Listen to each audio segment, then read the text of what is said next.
Chapter 718. What have you done? Speak, demanded Nathan Zuckerman, thrusting his sword into Aton's shoulder without hesitation.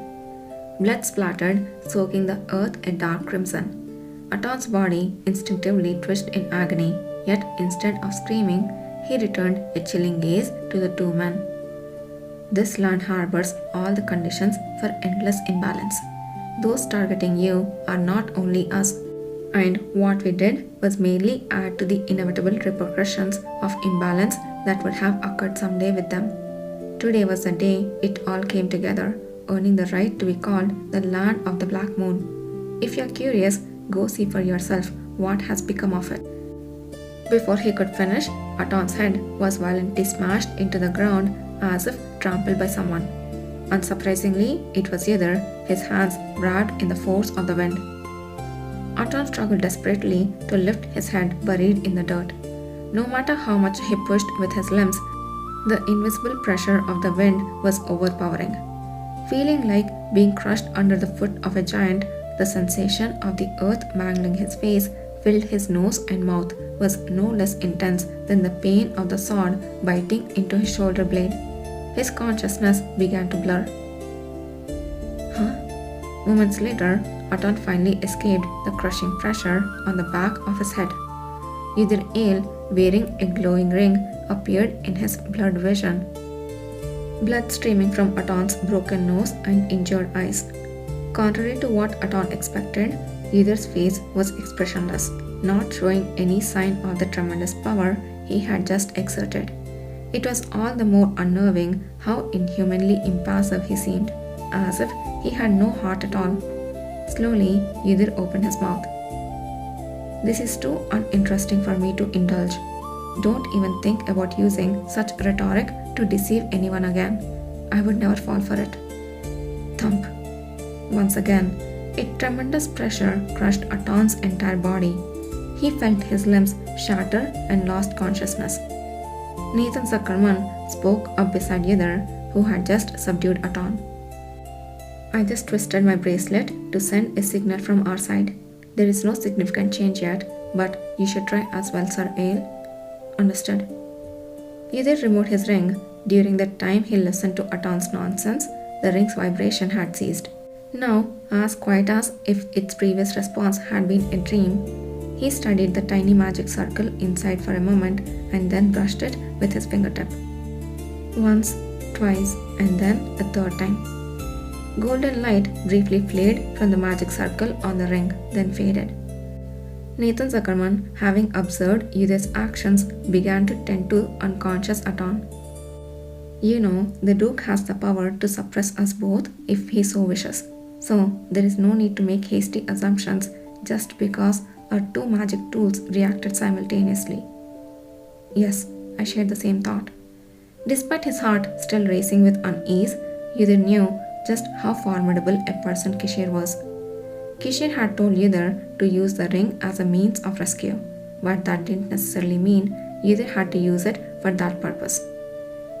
It seems certain something has happened at the cavalry branch, but such a situation might also pose a threat to us. So we chose the quickest way to assess our situation, considering it might be the same here. The fact that both Ydir's ring and Nathan Zuckerman's bracelet, two magic tools, had reacted simultaneously bolstered the suspicion. It was a distinct possibility. Nathan Zuckerman nodded silently in agreement and responded. Or it could be due to the use of magic. Magic tools are designed to respond to the innate magic power inherent in all humans, however slight, making them extremely sensitive to magic forces. I have heard it's quite common for magic tools to malfunction in the presence of large concentrations of magic power. I see. I wasn't aware of that. In that case, I will follow after taking care of things here. Sir Ale, please go ahead. Ydir hesitated for a moment. Is that all right? You possess the power to move faster than me, don't you? And if it's related to the cavalry, it would be better if Sir Ale goes. Nathan Zuckerman too must have been eager to rush to Kishir's side, yet his words carried a clear intention of concentration beyond a cold assessment of the situation. Perhaps he had stepped back to allow Yudhir to go first, even though their lord, Kishir, might be in danger. The significance of this gesture struck Yudhir with an intense and unfamiliar force. ...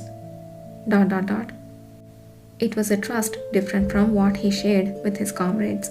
Yet, in matters concerning Kishir, it felt even more profound and weighty. Yudhir looked intently at Nathan Zuckerman and then bowed his head. Understood. I will follow shortly. Yudhir stepped onto the wind and leaped from the ground. In just 2 or 3 bounds, he soared over the high walls of the Conche estate, disappearing onto distant rooftops. Nathan Zuckerman watched his retreating figure and then turned around.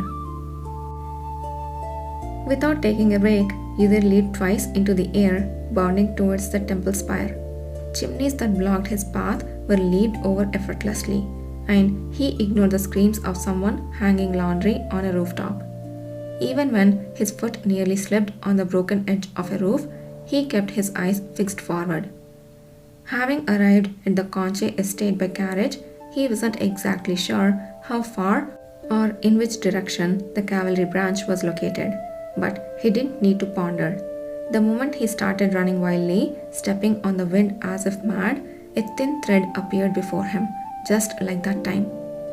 That thing that always appeared whenever Yudhir wished to find Kishir Lahore. The thread wrapping around Yudhir's body and extending into the distance seemed fragile enough to break with a breath. Yet it was more distant than when he first saw it, and instead of a single strand, there were now several. The existence of this thread meant Kishir was still alive, and the end of it, Kishir would surely be there. No matter what has happened, as long as he is there, he can handle it. That was enough. He thought so, but while his mind tried to remain calm and rational, his heart continued to race with unease. His nerves felt unbearably sharp, as if wringing his brain. Thus, Yudhir decided to contemplate Aton's words while running. This land harbors all the conditions for endless imbalance. Those targeting you are not only us, and what we did was merely add to the inevitable repercussions of imbalance that would have occurred someday with them. Then there was the mention of the land of the Black Moon. The southern people were known to still hold the belief of the Black Moon chased away by the sun god. But it was the first time he had directly heard that name from them. Imbalance. What does it mean for the land to have been imbalanced from the beginning? Does adding an after effect imply making the already unbalanced land even more so? And then what happens? Finally, the distinctive worn rooftop of the cavalry's southern branch came into view not too far away. Yudhir, following the swaying threads as if they were leading him, ran faster. Suddenly, he halted, noticing something. There it is. The sounds akin to explosions near the cavalry branch didn't bother him. Neither the sight of people gathering nor those fleeing was of concern. After all, he had no great fear when it came to dealing with humans. But what was that jet black line hanging in the sky? It looked like a cracked vessel, its endlessly split mouth agape. Yudhir had seen something like this before, a crack in the sky. It was akin to the crack he had witnessed in the great serene forest in the west, now floating in front of the cavalry's branch. In his previous life, a crack was often seen just before a great calamity struck, and the first time it was noticeable by people in Yudhir's memory was the Great Southern Earthquake. Suddenly, Aton's words about the aftermath of an imbalance flashed through Yudhir's mind. A chill ran down his spine, feeling as if his blood has turned cold.